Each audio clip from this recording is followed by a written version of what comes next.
주의 찬양 감사합니다. 10월이 시작이 됐네요. 어쩌면 1년 가운데 가장 아름다운 계절이라고 표현을 해도 될 정도로 10월은 참으로 보기가 좋은 그런 계절입니다. 제가 조금 전에 그 인터넷 뉴스를 잠깐 봤더니 태풍도 지나가고 날이 얼마나 좋은지 지금 고속도로가 꽉 막힌답니다. 화요일 날 또 연휴까지 껴 있어서 다들 놀러 가더라고. 참 여러분들은 불행한 사람들이에요. 그러니까 보면 그렇죠. 졸린데 여기 앉아서. 그런데 하나님 보시기에는 여러분들의 모습이 가장 아름다울 겁니다. 가을은 결실하는 계절이고 또 추수하는 계절입니다. 근데 이 이치는 자연적인 이치만은 아닙니다. 우리 신앙의 이치도 똑같습니다. 우리가 성령 안에서 믿음 생활하면서 또한 이 시기와 더불어서 우리도 믿음의 열매를 맺고 하나님 보시기에 정말 기뻐하시는 귀한 추수의 모습이 되어야 하지 않을까 생각합니다. 여러분들의 모습들이 바로 하나님 앞에서 기뻐하시는 이런 귀한 결실과 추수할 것으로 주렁주렁 열리는 그런 귀한 은혜가 있게 되기를 축복합니다. 오늘 우리가 읽었던 그 본문은 마태복음 13장 안에 들어있습니다. 마태복음 13장은 이른바 천국 비유장이라는 그런 제목이 붙어있는 성경장입니다. 왜 그러냐 하면 예수님께서 천국을 설명하기 위해서 각기 다른 7가지의 비유를 들어서 천국을 설명해 주고 있는 그런 장이기 때문에 천국 비유장이라는 제목이 붙어 있습니다. 아마도 여러분들이 이 13장 안에 들은 7가지 예수님의 비유를 아마 알고 계시는 분들도 있을 거예요. 여러분 혹시 알고 계시면 이야기 한번 해볼까요? 첫 번째 비유는 씨 뿌리는 비유. 자, 하나씩 해봅시다. 두 번째는 가라지 비유. 세 번째는 겨자씨 비유. 네 번째는 누룩 비유. 다섯 번째는 감추인 보화 비유. 여섯 번째는 값진 진주 비유. 여기 일곱 번째가 거물 비유입니다. 이렇게 7가지의 각기 다른 비유들을 들어서 주님께서는 천국을 설명을 하고 있습니다. 그래서 오늘 이 비유들을 보면 비유의 시작이 어떻게 되냐면 천국은 마치 무엇과 같다 이렇게 시작을 합니다. 그 중에 오늘 우리가 함께 말씀을 나눌 게 이 7가지 비유 중에서 5번째에 해당되는 감추인 보화 비유입니다. 오늘 우리 신 목사님께서 찬양을 딱 설계에 맞춰서 맞춤 찬양을 해주셨어요. 여러분들이 좀 메시지와 매치가 되라고 해주신 것 같아요. 오늘 우리는 이 비유의 말씀을 통해서 주님께서 말씀하신 이 천국과 그 가치가 어떤 것인가를 한번 우리가 생각해 보려는 겁니다. 예수님께서 저에게 사용하셨던 비유, 이 비유가 뭘까요? 비유라는 것은 어떤 것을 설명할 때에 듣는 사람들이 이해하기 쉽게 말하면 알아듣기 쉽게 우리의 삶의 일상생활에서 바로 알 수 있는 것들을 사용해서 예를 들어 설명하는 것. 그런 것을 가르쳐서 비유라 그렇게 이야기를 합니다. 자, 그러면 여기서 제가 여러분들에게 한번 질문을 드려볼게요.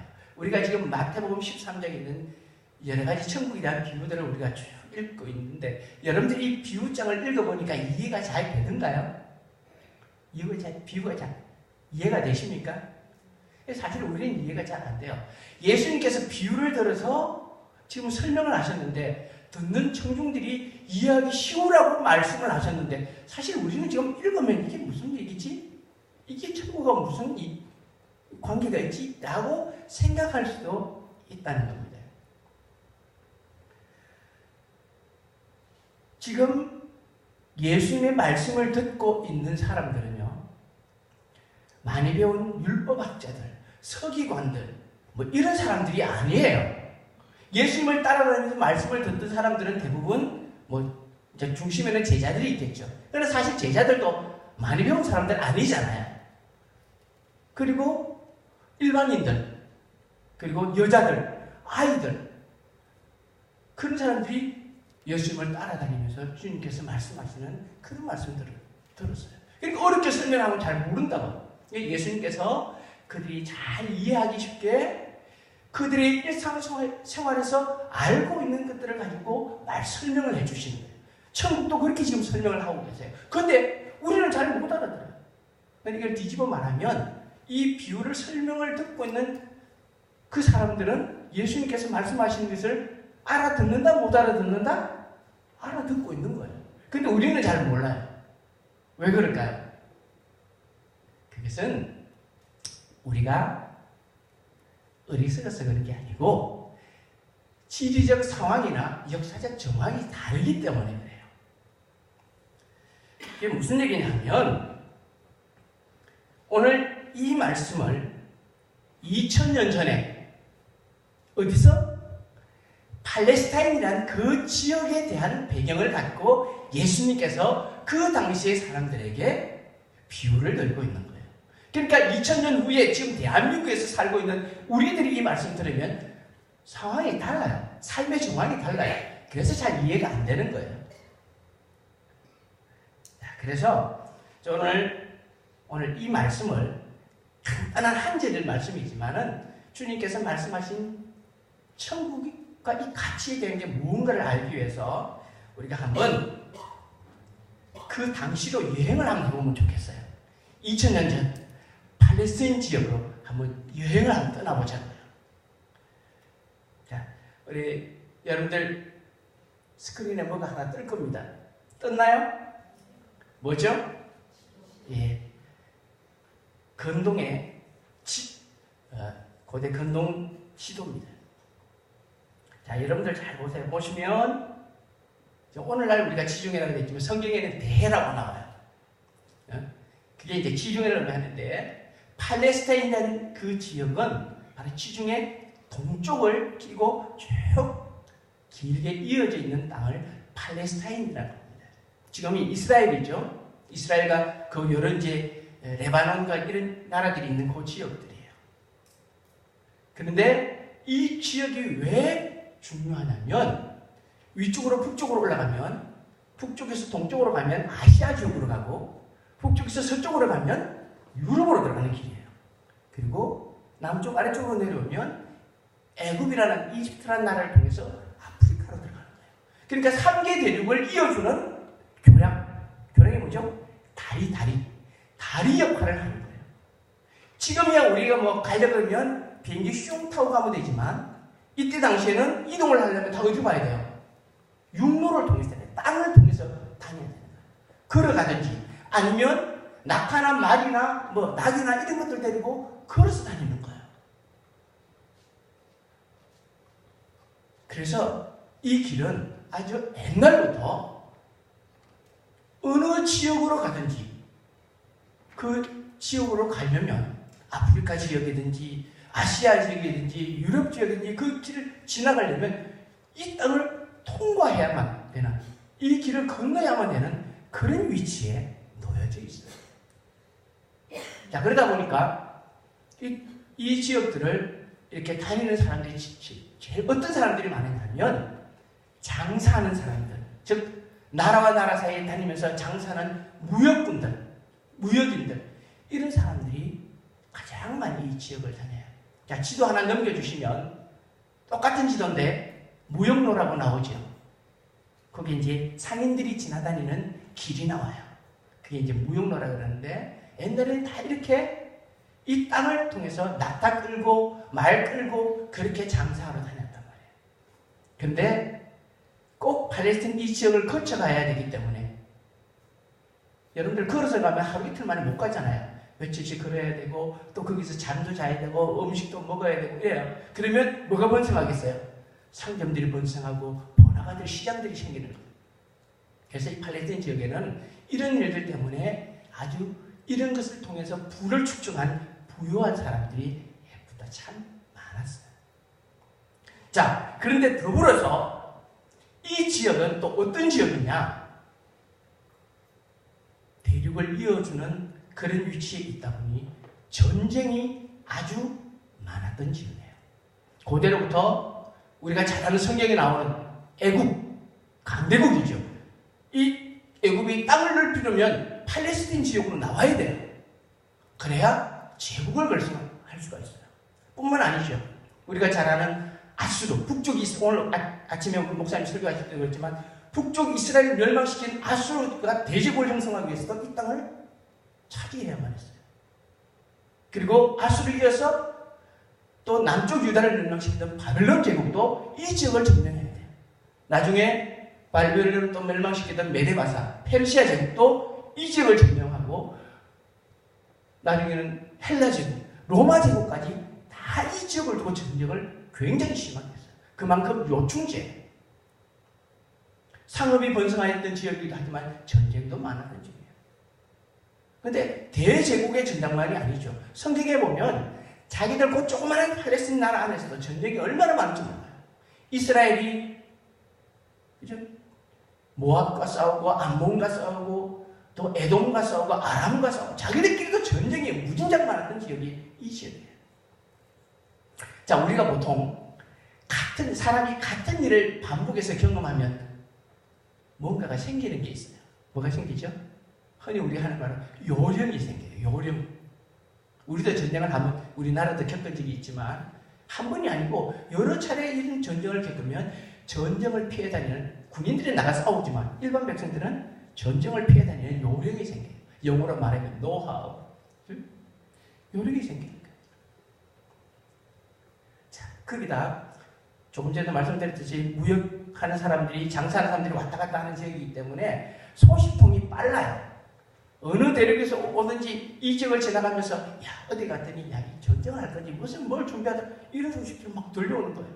그런데 전쟁이 일어나면 제일 먼저 타깃 되는 막 싸움이 일어나는 지역들이 바로 이 지역이기 때문에 미리 정보를 듣고 이 전쟁에 대한 대비를 하기도 하죠.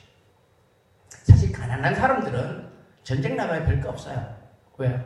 그냥 자기 옷까지만 챙겨서 도망가면 돼. 근데 부유한 사람들은 어떻게 할 거예요? 부자들은 집은 못 떠밀고 가지만 집이 안 무거우니까 부동산은 그냥 두고 가야 되지만 어때요? 나머지 이제 재산들은 어떻게 해? 그 뭔가를 처분을 해야 될 거 아니에요. 그래서 왜냐하면 여러분 재물들을 가지고 다닐 수가 없어요. 전쟁이 일어나면 재물들을 들고 다니면 무겁기도 하지만 재물 가지고 다니면 그거 재물 있다는 소리 들으면 전쟁때 지도새도 모르게 죽어요. 그거 들고 다니면. 그래서 이 사람들은 전쟁이 일어나는구나 싶으면 뭘 하냐면 요걸 다 한 곳에 모으죠. 요즘처럼 우리가 뭐 지폐 있고 막 이런 때가 아니니까 그 사람들은 은이나 금연 이런 것들이 화폐였어요. 데나리온이나 그런 게 다 그렇죠. 그런 것들 그리고 보석들을 딱 모아서 상자 안에 또는 항아리 안에 담아서 한밤중에 자기만 아는 땅에다가 가서 딱 묻어요. 왜? 그때는 은행이 없으니까 제일 숨기기 좋은 곳이 바로 땅이에요. 자기만 아는 장소에다 밤에 가서 아무도 모르게 거기다 딱 묻어놓는 거죠. 그러면 전쟁 나면 가볍게 피난 가면 돼요. 그래서 이제 끝나면 다시 들어와서 꺼내어서 다시 삶에 필요한 대로 쓰면 되는 거거든요. 근데 문제는 뭘까요? 전쟁 나면 피해 다니나요? 누가 죽을지 모르잖아요. 땅에다가 보석을 묻어놓고 돈을 묻어놓고 간 사람이 전쟁중에 죽을 수도 있단 말이에요. 그러면 그거는 주인 없는 게 돼요. 아무도 몰라요. 이 팔레스타인 지역에는 예수님 당시에 이 팔레스타인 지역에 간혹 이렇게 해서 쉽게 말하면 횡재하는 사람들이 있었어요. 주인 없는 보물들. 지금 예수님께서는 지금 오늘 이 밭에 감추인 보화 비유를 그 사람들에게 이야기를 할 때 그 사람들이 다 알아듣는 이유가 바로 이 상황을 그 사람들이 너무나도 잘 알고 있었기 때문에 우리는 잘 이해가 안 되지만 그때 당시의 사람들은 이것을 알고 있었기 때문에 예수님께서 비유로 들려주시는 그 말씀을 바로 이해를 할 수가 있다는 것이죠. 자, 여러분들 제가 설명한 이 배경을 아시겠습니까? 지금 우리 방금 본문 읽었던 것 이해하시겠어요? 자, 그렇다면 여러분들 자 오늘 이 배경을 설명해 드렸으니까 배경을 생각하면서 우리 본문의 말씀을 다시 한 번 더 읽었으면 좋겠습니다. 시작. 천국은 마치 밭의 감추인 보화와 같으니 사람이 이를 발견하고 숨겨두고 기뻐하며 돌아가서 자기의 소유를 다 팔아 그 밭을 샀느니라. 자, 이게 우리 11월 달부터 3주 동안 우리 사경에 있죠. 아까 목사님 설명하셨죠. 길 거라고. 역사적인 이야기거든요. 미리 연습 좀 합시다. 자, 오늘 자, 본문을 읽었는데, 자, 여러분들 오늘 본문을 잘 생각하셔야 돼요. 어떤 사람이 밭에서 일을 하고 있었어요. 자, 직업이 뭘까요? 밭에서 일을 하는 사람입니까? 농부였을까요? 자, 그렇다면 오늘 우리가 본문을 읽었으니까 밭에서 일하고 있는 이 농부가 부자일까요? 가난한 사람일까요? 어떤 사람일 것 같아요? 가난한 사람이겠죠. 왜냐하면 남의 밭에서 일을 해주는 사람이니까. 남의 밭에서 일을 해주고 그 품삯을 받아서 살아가는 소작인 같은 사람이에요. 그러니까 가난한 사람이죠. 우리가 어디서 그걸 알 수 있죠? 끝에 보니까 가서 뭐 했다고요? 샀다 그랬죠. 그 밭을 샀다 그랬죠. 자기 밭이 아니에요. 지금 일하고 있는 밭이. 자기 밭 같으면 샀다는 말이 없겠죠. 가서 샀다는 거 보니까 자기 밭이 아니라는 게 분명해요. 남의 밭에서 일을 해주고 품삯을 받아서 살아가는 사람이에요. 근데 일을 하고 있었어요. 남의 밭에서. 그러다 우연히 이상한 소리가 나서 땅을 파서 끓여보니까 항아리인지 뭐 상자인지 열어보니 보석이 들어있는 거예요. 은전, 금. 여러분 옛날에 데나리온이 달란트니 하는 이게 다 저거예요. 이게 금 하나 또는 이 돈의 그런 저거거든요. 그래서 농부가 깜짝 놀란 거죠. 그러면서 머리에 탁 뜨는 게 이거 주인 없는 돈. 지금 우리말로 로또. 딱 들어오는 거죠. 왜냐하면 만약에 그 밭의 주인이 알았다면 그거 나 죽겠어요? 지금 전쟁 시기가 아니잖아요. 그러니까 밭에 숨겨놓을 필요가 없죠. 그 주인도 모르는 거예요. 자기 밭이지만 자기 밭 속에 보물 상자가 묻혀있는 건 모르는 거죠. 근데 남의 밭에서 일을 해주던 농부가 그걸 발견했어요. 그리고는 이거 임자 없는 거 딱 알고는 다시 그 자리에 묻어둡니다. 발견하고 가져가면 될 텐데 왜 안 가져갔을까요? 왜 안 가져갔을까요? 만약에 가져갔다가 나중에 밭 주인이 알면 그건 내가 넣어놓은 건데 그러면 도둑이 되는 거예요. 그죠? 그걸 잘 아는 거지. 지혜로운 사람이죠. 그러니까 다시 묻어두는 거예요. 그리고는 집으로 돌아갑니다. 그리고는 자기 소유를 다 팔아서 그 밭을 선택했어요. 자, 가난한 소작이네요. 돈이 얼마나 있겠어요?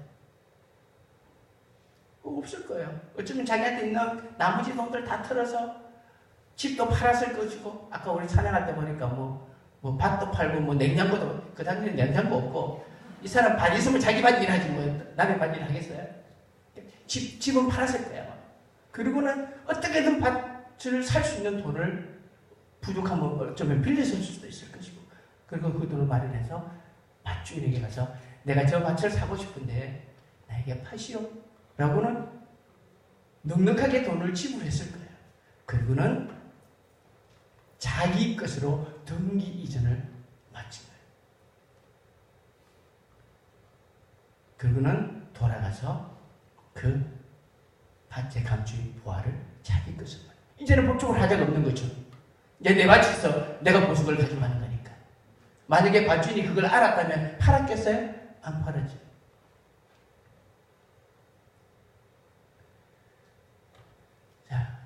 근데 이 보석을 발견하고 집으로 돌아가는 이 농부의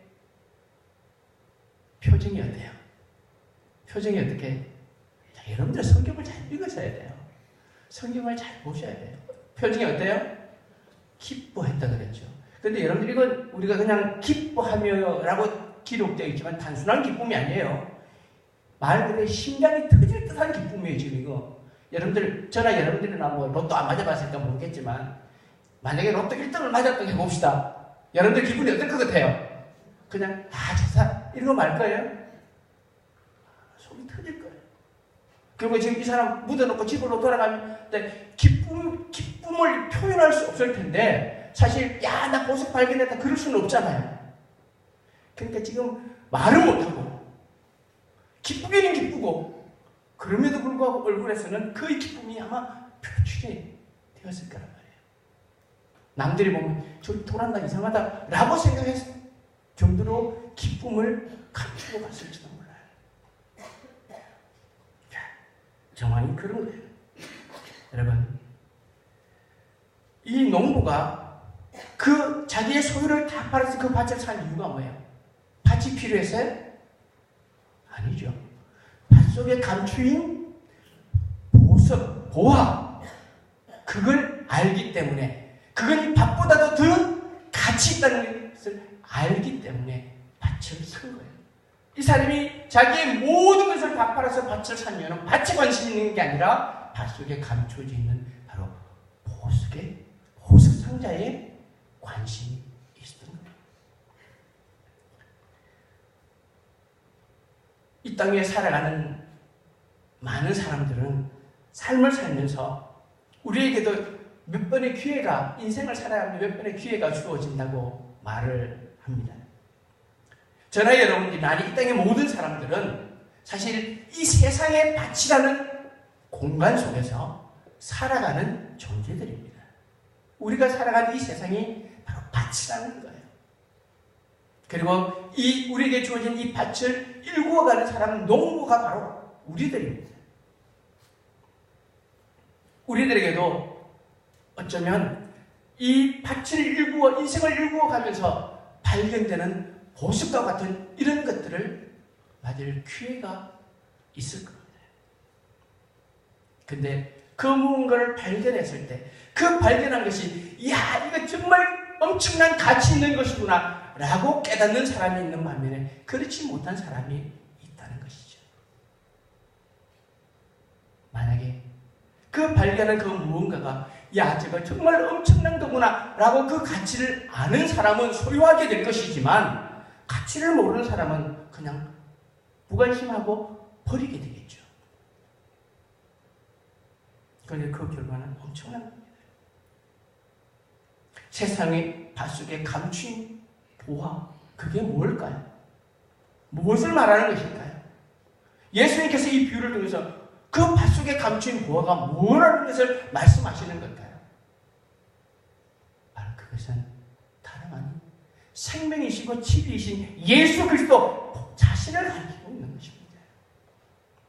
여러분, 감추어졌다는 말이 뭘까요? 감추어져 있다는 것은 아무나 못 찾는다는 거예요. 누구나 다 찾을 수 있다는 거, 감출 필요가 없겠죠. 감추어져 있다는 것은 찾는 사람이 그렇게 드물다는 거예요. 많지 않다는 거예요. 오늘 저와 여러분들이 살아가는 이 지구촌에 71억이 넘는 인구가 살아가고 있답니다. 통계상으로. 근데 그 중에 예수 믿는 사람들이 얼마나 될까요? 그리고 진정한 예수를 알고 그 예수의 생명을 소유한 사람들이 얼마나 될까요? 아무리 보석을 발견해도 그 가치를 모르면요, 무관심해집니다. 그리고 내 삶에 소용없는 것이니까 그냥 버리게 되겠죠. 생명의 말씀을 들어도 그 가치를 모르면, 예수 그리스도의 그 가치를 모르면 영생도 천국도 우리는 소유할 수가 없는 것입니다. 그런 데서 보면 여러분들은 수지 맞은 사람들인 거죠. 19세기에요. 유럽 사람들이 아프리카로 이렇게 진출하는 기회가 있었죠. 그래서 이 아프리카를 이렇게 탐험을 하는데 어느 아프리카 부족에 갔더니 아이들이 막 놀고 있더래요. 자기들끼리 모여서 막 공기놀이를 하고, 우리로 말하면 공기놀이 같은 것을 막 하고 있더래요. 그래서 그 아이들이 노는 모습이 신기해서 너는 그 옆에 살며시 가봤대. 그러고는 이 유럽에서 온 사람이 깜짝 놀랐어요. 왠 줄 아세요? 아프리카 아이들이 가지고 오는 공기놀이 하는 그 돌이 일반 돌이 아니고 다이아몬드래요. 다이아몬드. 아이들이 개울가에서 주워온 그 돌이 다이아몬드라는 거예요. 그걸 가지고 공기놀이를 하고 있는 거예요. 왜? 가치를 모르니까. 그 아이들은 그게 다이아몬드, 어떤 가치가 있는지는 모르니까 그냥 그거 가지고 공기놀이 하는 거예요. 그런 거죠.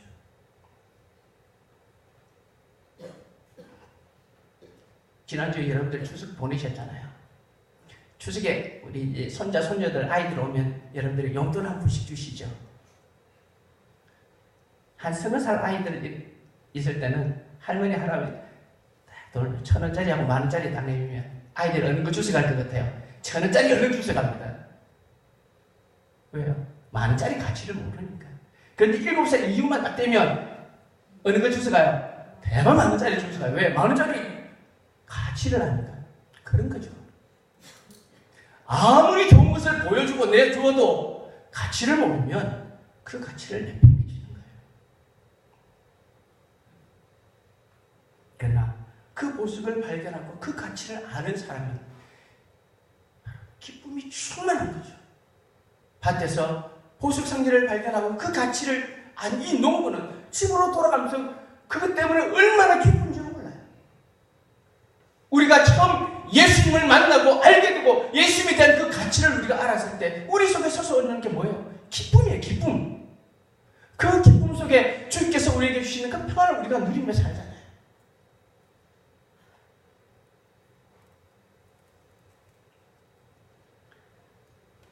그 가치를 알기 때문에 농부는 돌아가서 자기 있는 것 모든 것 다 팔아서 그 밭을 사게 되는 거예요. 그 가치를 아는 거예요.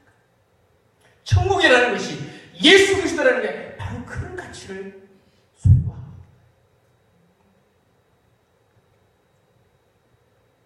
여러분들이 예수님의 제자들 보세요.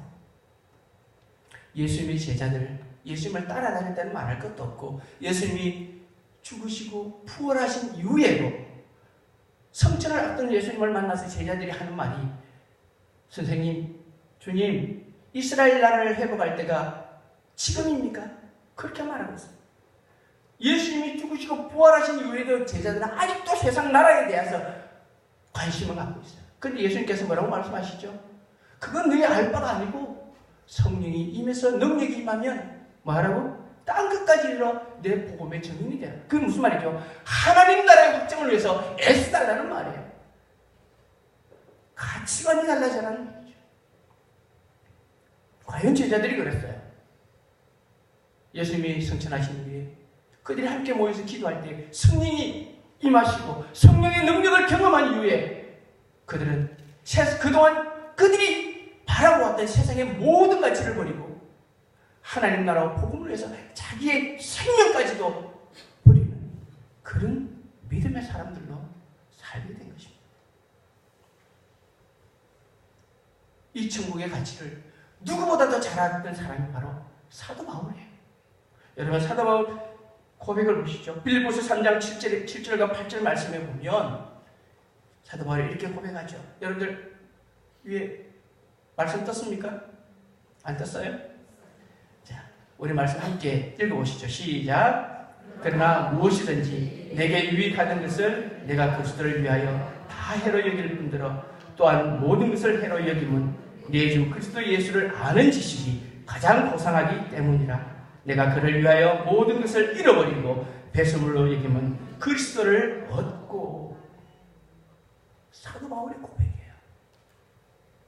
예수님을 알기 전까지 사도 바울은 나는 이스라엘 민족이다.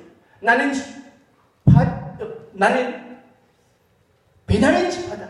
나는 바리새인이다. 나는 가마리엘 문화 출신이다. 나는 로마 시민권을 가진 사람이다. 그게 자랑이었어요. 그런데 예수 그리스도의 가치를 발견한 이후에 사도 바울이 그동안 자기가 가치 있다고 생각한 모든 것을 뭐 했다고? 뭐로 여겼다고? 배설물은 뭐예요? 똥으로 여겼다는 얘기예요. 여러분들 똥줄에서 끌어안고 사는 사람 있어요? 아무도 없죠. 예수님에 대한 가치를 아니, 천국의 가치를 아니, 세상적으로 좋아하던 모든 것들이 너무나 하찮게 없이 여겨지더라는 거죠. 오늘날 우리 많은 사람들이, 아니 어쩌면 예수 믿는다는 사람들조차도 진정한 하나님 나라의 가치를 잘 모르고 살아가는 것 같아요. 그러나 이것을 알게 된다면, 아니 이 가치를 알았던 우리의 믿음의 선조들은, 선배들은 이 천국을 위해서 자신의 생명조차도 촉에 거치 버렸던 것을 우리가 역사를 통해서 배우잖아요. 그런데 이거는 사실 우리가 지식적으로, 육적으로 알려고 알아지는 게 아니에요. 이것을 알게 되는 것은 성령님을 통해서, 성령 안에서 영적인 눈으로 봐야 아는 거예요. 사실은 육의 눈에는 육의 가치밖에 보이지 않아요.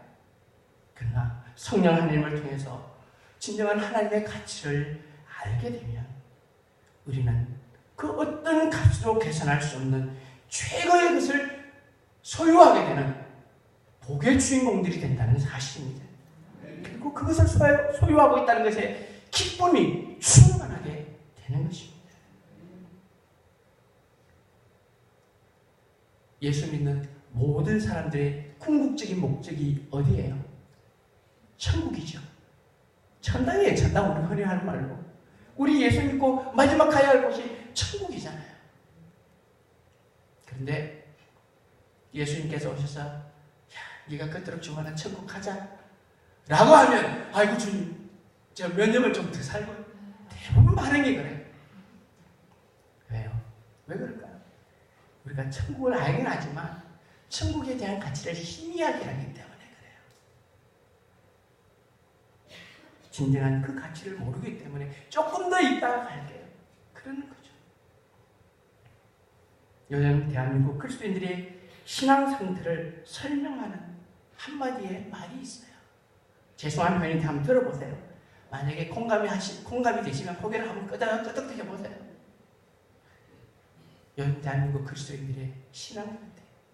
예수는 믿지만 예수처럼 살기는 싫다. 여러분들 안 그러세요? 예수 믿고 천국은 가고 싶지만 이 세상의 가치를 버리기 싫다는 거죠. 포기하고 싶지 않다는 겁니다. 근데 주님은 우리에게 이렇게 말씀하시는데요. 하나님과 재물을 겸하여 섬길 수 없는, 어떻게 하면 좋아요? 둘 중에 하나는 포기해야 되는데. 그리고 오늘 말씀에도 모든 것을 다 팔아야 천국을 소유할 수 있다는데 여러분들은 어떻게 하실래요? 우리에게 있어 가장 귀하고 가치 있는 것, 그것은 다름 아닌 예수 그리스도이십니다.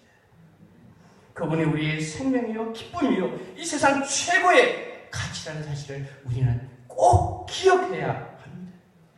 그래서 우리 찬양하는 고백하잖아요. 주 예수보다 더 귀한 것은 없는. 여러분들 아까 찬양 시간에 불렀던 찬송가 438장 내용물의 은총이고, 거기 3절, 오늘 아까 3절은 안 했죠. 3절 가사에 보면 어떻게 되냐면, 높은 산이 거친 들이 초막이나 궁궐이나 내 주 예수 모신 곳이 그 어디나 하늘나라. 할렐루야 찬양하세. 내 모든 죄 사함받고 주 예수와 동행하니 그 어디나 하늘. 누가 있어야 하늘나라라고요? 예수님이 예수님. 주님이 함께 계시면 주님이 있는 그곳이 어디라고요? 천국이에요. 천국. 그것을 경험해야 우리가 이후에 하나님 나라에 가서도 진정한 천국의 삶을 살아갈 수가 있는 거죠. 우리에게는 많은 게 필요 없어요. 단 하나. 누구요? 예수 그리스도. 주님이세요. 오늘 읽지는 않았지만 그 다음에 나오는 6번째 비유가 값진 진주 비유예요. 그 값진 진주 비유도 마찬가지예요. 단 하나, 극히 값진 진주 하나 소유하기 위해서 뭐 했다고요? 자기 모든 것을 다 파는 결단이 있어야 돼요. 그 결단이 없으면 내가 이 세상에서 귀하고 소중하다고 생각하는 그것을 포기할 수 있는 결단이 없으면 우리는 천국을 소유할 수가 없어요. 진정고 주님을 모시고 우리가 살 수 없다는 거예요.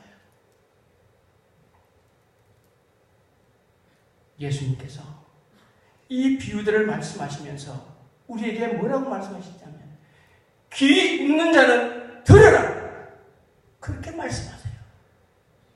여러분, 우리가 귀가 없어서 안 들리나요? 그런 말이 아니에요. 주의 말씀을 깨달을 수 있는 귀가 있어야죠. 듣고도 보고도 깨닫지 못하고 소유하지 못하는 사람은 어리석은 사람이에요. 사랑하는 성도님들, 우리 성도모교의 성도님들, 말씀을 통해서 우리가 듣고 보고 깨달아 이 귀한 것은 꼭 여러분들의 삶에 소유하고 기쁨으로 살아가는 귀한 하나님의 백성들 되기를 주님의 이름으로 축복합니다. 기도하십시다. 하나님 아버지, 우리는 이 세상 살면서 특히나 우리가 그리스도인이라는 이름을 갖고 살면서도 세상의 가치에 더 신경 쓰고 관심 가지고 그렇게 살았음을 고백합니다. 우리의 연약함을 용서해 주옵소서. 그러나 우리가 주님을 사랑하고 또 천국을 소망하는 것은 부인할 수 없사오니 주님, 성령 하나님께서 내 마음속에 계시고 나를 사로잡아 주셔서 진정한 천국 가치를 깨닫게 하시고 예수 그리스도 그분 한 분만이 나의 전부임을 고백하며 주님과 함께 동행하며 기쁨으로 살아가는 참된 천국 백성 다 되도록 우리 신금목의 성도들에게 은혜를 베풀어 주옵소서. 예수님의 이름으로 기도합니다.